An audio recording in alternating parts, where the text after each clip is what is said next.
next guy up, Adam Archer. I should, in the interest of full transparency, Adam and I have known each other for many years. And Games That Give, the company that Adam started and was recently bought by Vitrue, I was an early advisor to and barnstormed much of the country with Adam, recruiting the initial group of nonprofit organizations that would benefit. So I have some inside knowledge, which I will try not to embarrass Adam around.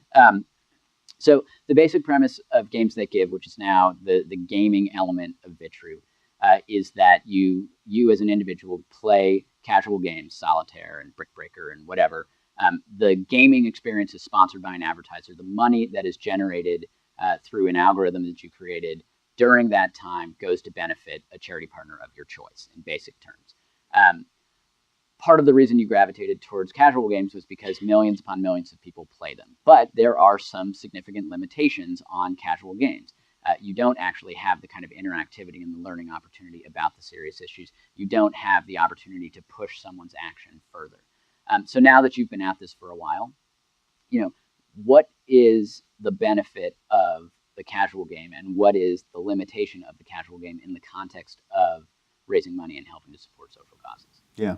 So when we started Games That Give, we had to solve three basic problems. We had to make an attractive product for both players, for advertisers, and for nonprofits.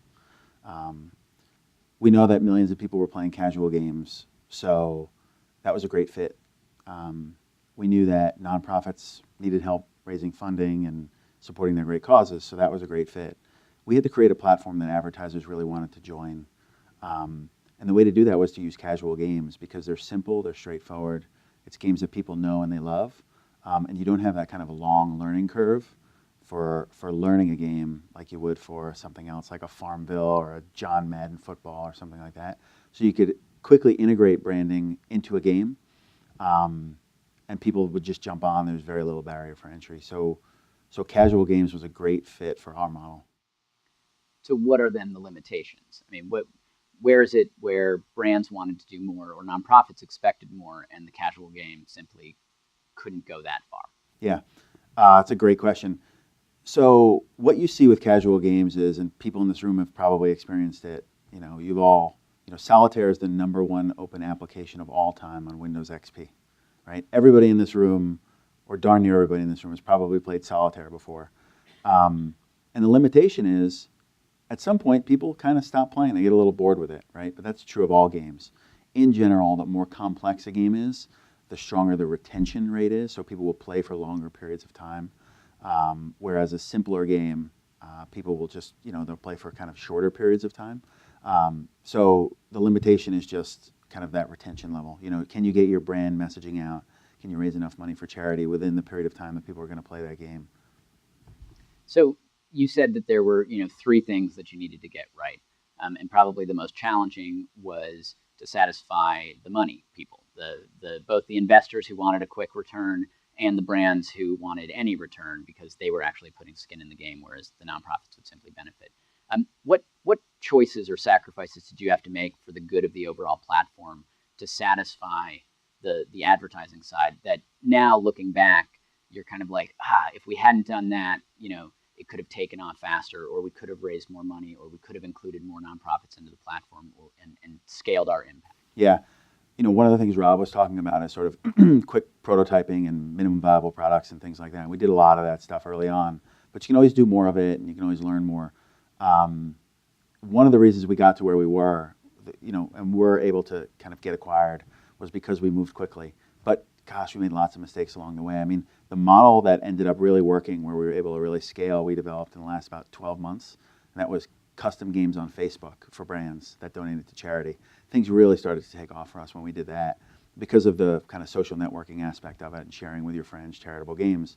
We didn't start off that way. We started off with a website where we were selling impressions. And that's kind of very Web 1.0. And if we had pivoted quicker, things probably would have taken off faster for us. So that was certainly one oversight we made. I wish we had pivoted quicker, but I'm glad at the end we ended up pivoting when we did. So, you and I fight all the time because that's, I guess, my MO. And one of the criticisms that I always sort of leveled against Games That Give was that the commitment by the advertiser was not enough. It was not true. Now, one of the strategic benefits that you identified was this is marketing money, not philanthropy money. Right. So it was a much bigger pot. People were willing to put advertising. They understood advertising.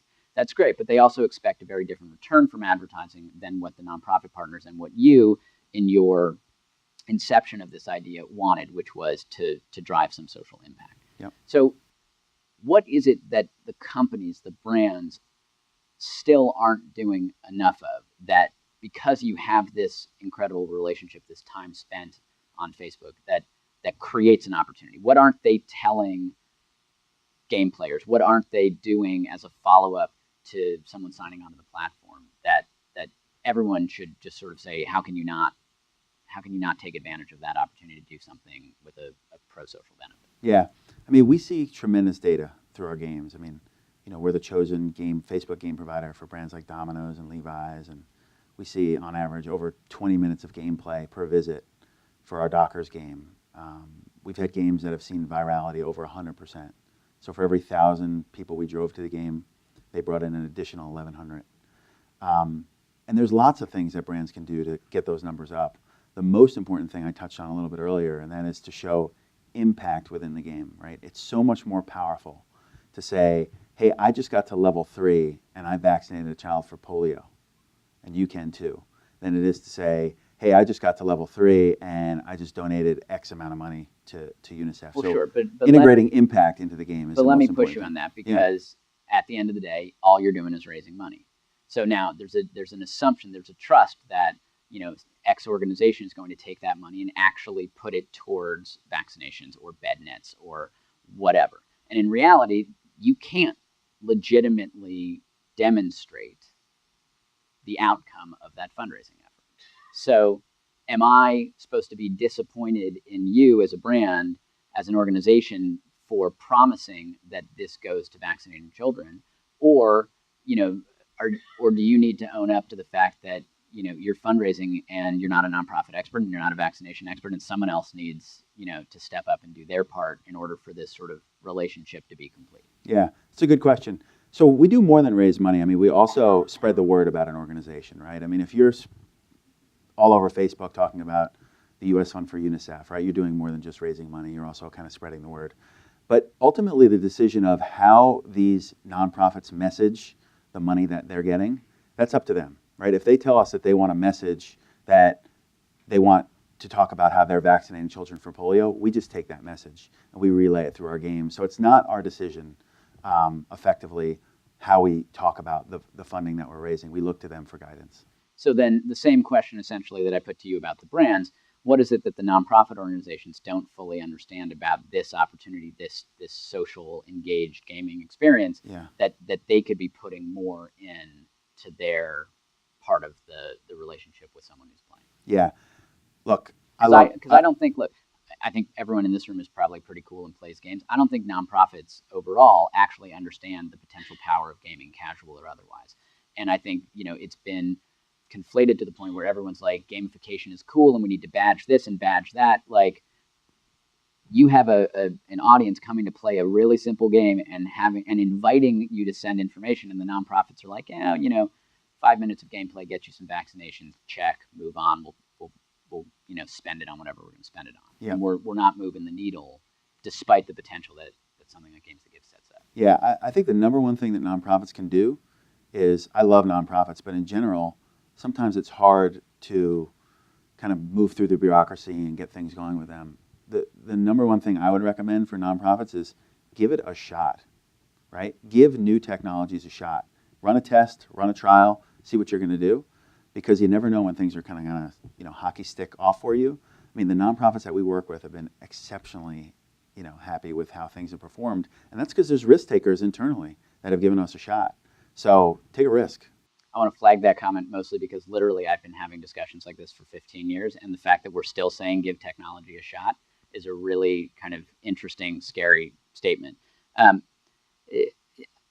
curious, if you were to say, what is the shot that you need to take? What is that one shot, right? Everyone says be on Facebook, but we know it's more complicated than that. Everyone says involve games, but there's a wide range of games. what is the shot that we do need to take? What is that one thing that you think has greater promise to hockey stick or to unlock a whole bunch of learnings that we haven't quite figured out that we're not taking? Both brands and nonprofits need to change their process, right? I come from a background of technology and iterating rapidly, prototyping things. They need to change their process, whether it be in the marketing side or the product side or even on the finance side. You need to try a whole bunch of different things and see what works and pour money into the thing that's working. Use real data. Don't pontificate and don't kind of go with the status quo. It's always been done this way. You need to get somebody in there to change the way the process works so you can prototype certain things and see what's actually working to raise money to spread the word. So you, by many standards, have been a successful social entrepreneur now. You launched a legitimate business startup with a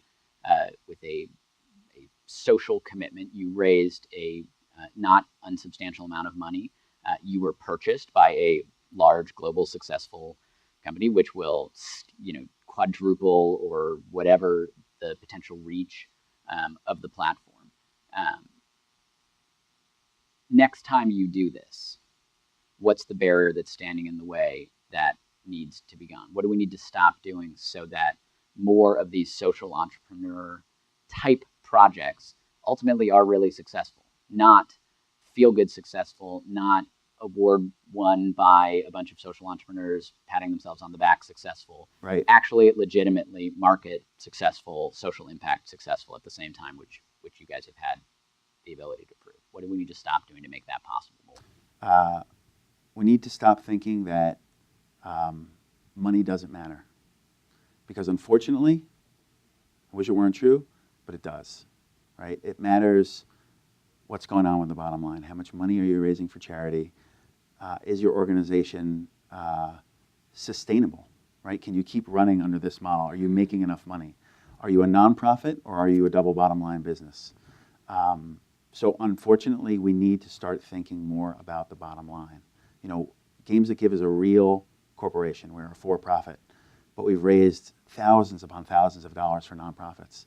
And one of the reasons we were able to do that is because we were able to attract and retain the best talent in the Silicon Valley because we were a for-profit. So, I don't think our model would have worked if we were a nonprofit. So, to those social entrepreneurs out there, think a little bit about money and how it affects your desire to create social change, because it's important. Cool. All right, you're done. He doesn't get a book because he's in the book, so he gets a book out of a different pile. So I'll send it to him later. I don't want you to think that I stiffed him. Yep.